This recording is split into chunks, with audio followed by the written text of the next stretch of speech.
Nikolai Alexandrovich Bulganin was a Soviet politician who served as Minister of Defense and Premier of the Soviet Union under Nikita Khrushchev, following service in the Red Army and as Defense Minister under Joseph Stalin. Early career. Bulganin was born in Nizhny Novgorod, the son of an office worker. He joined the Bolshevik Party in 1917 and was recruited in 1918 into the Cheka, the Bolshevik regime's political police, where he served until 1922. After the Russian Civil War, he became an industrial manager and worked in the electricity administration until 1927. He was director of the Moscow electricity supply in 1927–31. From 1931 to 37, Bulganin was chairman of the executive committee of the Moscow City Soviet. In 1934, the 17th Congress of the Communist Party elected Bulganin a candidate member of the Central Committee. A loyal Stalinist, he was promoted rapidly as other leaders fell victim to Joseph Stalin's Great Purge of 1937–38. In July 1937, he was appointed Prime Minister of the Russian Republic. He became a full member of the Central Committee later that year and, in September 1938, became Deputy Prime Minister of the Soviet Union and head of the State Bank of the USSR.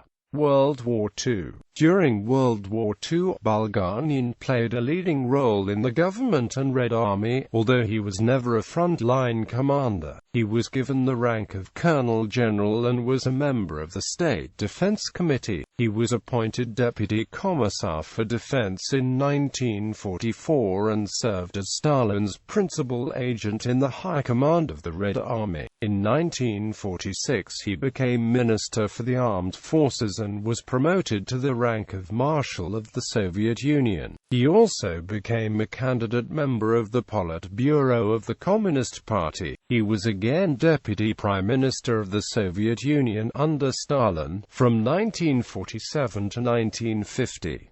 In 1948 he became a full member of the Politburo Premiership. After Stalin's death in March 1953, Bulganin moved into the first rank of the Soviet leadership, being appointed to the key post of Defense Minister. He was an ally of Nikita Khrushchev during his power struggle with Georgy Malenkov, and in February 1955 he succeeded Malenkov as Premier of the Soviet Union. He was generally seen as a supporter of Khrushchev's reforms and de-Stalinization. He and Khrushchev traveled together to India, Yugoslavia and Britain, where they were known in the press as the B&K Show. Quote, in his memoirs, however, Khrushchev recounted that he believed that couldn't rely on fully. During the Suez Crisis of October to November 1956, Bulganin sent letters to the governments of the United Kingdom, France, and Israel threatening rocket attacks on London, Paris, and Tel Aviv if they did not withdraw the forces from Egypt. In a letter to Israeli Prime Minister David Ben-Gurion, Bulganin wrote, "Israel is playing with the fate of peace, with the fate of its own people, in a criminal and irresponsible manner, which will place a question upon the very existence of Israel as a state." Khrushchev, in his memoirs, admitted the threat was designed simply to divide Western opinion, especially since at the time he did not have enough ICBMs to launch the rockets,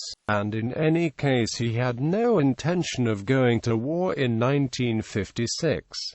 Furthermore, in 1959, U.S. intelligence revealed that the Soviet nuclear arsenal was much smaller than the West had believed, and therefore the Soviets would not have had enough rockets to launch in 3 different directions. The threatening letters actually helped the British and French at the United Nations, since they ensured that all of NATO was committed to defend the UK and France from a Soviet attack. By 1957, however, Bulganin had come to share the doubts held about Khrushchev's reformist policies by the conservative group led by Vyacheslav Molotov. In June, when the Conservatives tried to remove Khrushchev from power at a meeting of the Politburo, Bulganin vacillated between the two camps. When the Conservatives were defeated and removed from power, Bulganin survived for a while, but in March 1958, out of session of the Supreme Soviet of the Soviet Union, Khrushchev forced his resignation. He was appointed chairman of the Soviet State Bank, a job he had held 2 decades before. But in September, Bulganin was removed from the Central Committee and deprived of the title of Marshal. He was dispatched to Stavropol as chairman of the Regional Economic Council, a token position, and in February 1960 he was retired on a pension, honors and awards.